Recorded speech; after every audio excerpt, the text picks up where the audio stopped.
Hello my dear students, again welcoming you to the Uni Tuition classes where you are going to study the maths with Gaurav sir.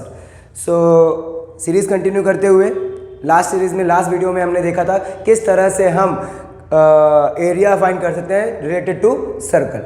Now अब एक नया series start करते हैं जिस chapter का नाम है कोऑर्डिनेट ज्योमेट्री। सर ये तो चैप्टर कुछ पढ़ा लग रहा है। यस, जब हम चैप्टर नंबर 3 में पढ़े थे, कब? नाइन्थ में एक चैप्टर था जिसका नाम था कोऑर्डिनेट ज्योमेट्री। उस टाइम पे हमने इस चैप्टर को पढ़ा था। तो अगेन बस थोड़ा सा फ़र्क है, वहाँ हमने खाली ये सीखा था कि एक पॉइंट, एक ग्राफ के अंदर ये पॉइंट का कोऑर्डिनेट कैसे निकाला जाता है, ये पॉइंट का कोऑर्डिनेट कैसे निकाला जाता है, ये पॉइंट का कोऑर्डिनेट कैसे निकाला जाता है। तो आज के चैप्टर में क्या पढ़ने वाले हैं? आज के चैप्टर में ऐसा क्या खास है? तो इस चैप्टर में पढ़ने वाले हम ये जो 2 पॉइंट हमने निकालना सीखा था ना 9th में, इन 2 पॉइंट के बीच का डिस्टेंस क्या है, इन 2 पॉइंट के बीच का डिस्टेंस। और अगर कोई बंदा बीच में आ जाता है, कोई दूसरा तीसरा पॉइंट बीच में आ जाता है, तो ये कितने हिस्से में इसको डिवाइड करता है वो सीखेंगे। अगेन रिपीट कर रहा हूँ, देखो हम इस चैप्टर में सीखने वाले हैं, अगर ये 2 पॉइंट दिया है तो इन 2 पॉइंट के बीच का डिस्टेंस क्या है। क्लियर? एक तो ये सीखेंगे इस चैप्टर में। दूसरा, अगर कोई बंदा बीच में आ गया यहाँ पे, तो ये बंदा जो है इस लाइन को कितने हिस्से में बांट रहा है वो सीखेंगे इस चैप्टर में। तो चैप्टर स्टार्ट करते हैं जिसका नाम है कोऑर्डिनेट ज्योमेट्री। चैप्टर को हम 2 पार्ट में डिवाइड करेंगे।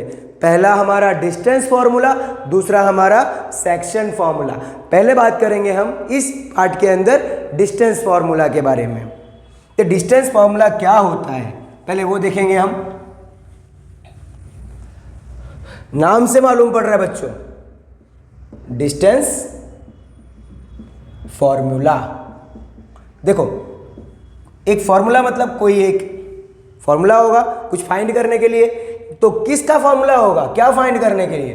डिस्टेंस फाइंड करने के लिए। नाम से ही सब कुछ क्लियर है। क्या फाइंड करने का फॉर्मूला है ये? डिस्टेंस फाइंड करना है। सर कैसा डिस्टेंस निकालना है?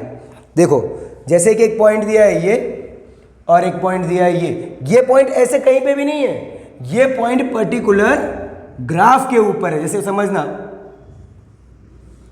जैसे कि एक पॉइंट यहां पे ग्राफ पे है और एक पॉइंट यहां पे है ग्राफ पे, तो इन दोनों पॉइंट के बीच का डिस्टेंस कितना होगा वो अगर निकालना हो तो हमारे पास इस फॉर्मूला है जिसका नाम क्या है? Distance formula. अब डिस्टेंस फॉर्मूला होता कैसा है वो देखते हैं। तो डिस्टेंस फॉर्मूला अगर निकालना है तो d is equals to under root x2 minus x1 का whole square plus y2 minus y1 का whole square.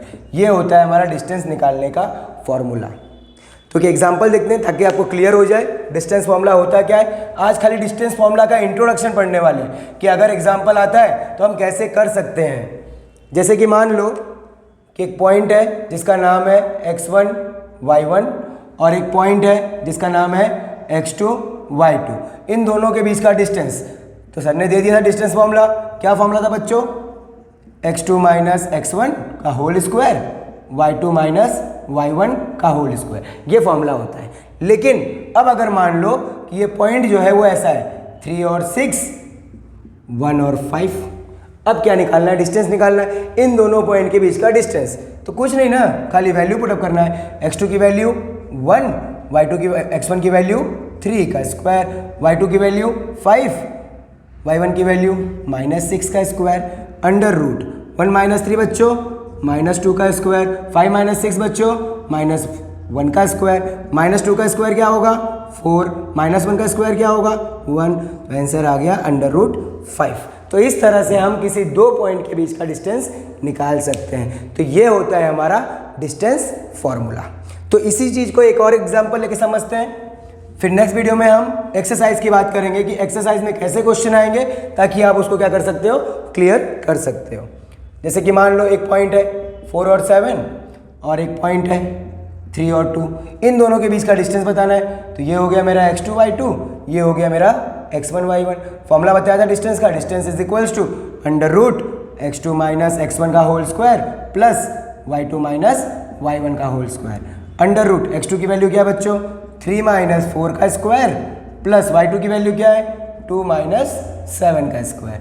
Under root 3 minus 4 मतलब -1 का स्क्वायर देखो 2 - 7 मतलब -5 का स्क्वायर, -1 का स्क्वायर 1, -5 का स्क्वायर 25, तो क्या आ गया √26। 26 का स्क्वायर रूट तो निकाल नहीं सकते, तो इसको ऐसे ही छोड़ दो।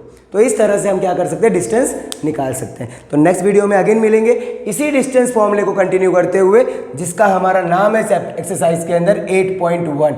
उसके अंदर टोटल 12 क्वेश्चन है। उन 12 क्वेश्चन में जो इंपॉर्टेंट क्वेश्चन है हम वो सारे क्वेश्चन को डिस्कस करने वाले हैं नेक्स्ट वीडियो में। बने रहना हमारे साथ, तब तक के लिए बाय बाय।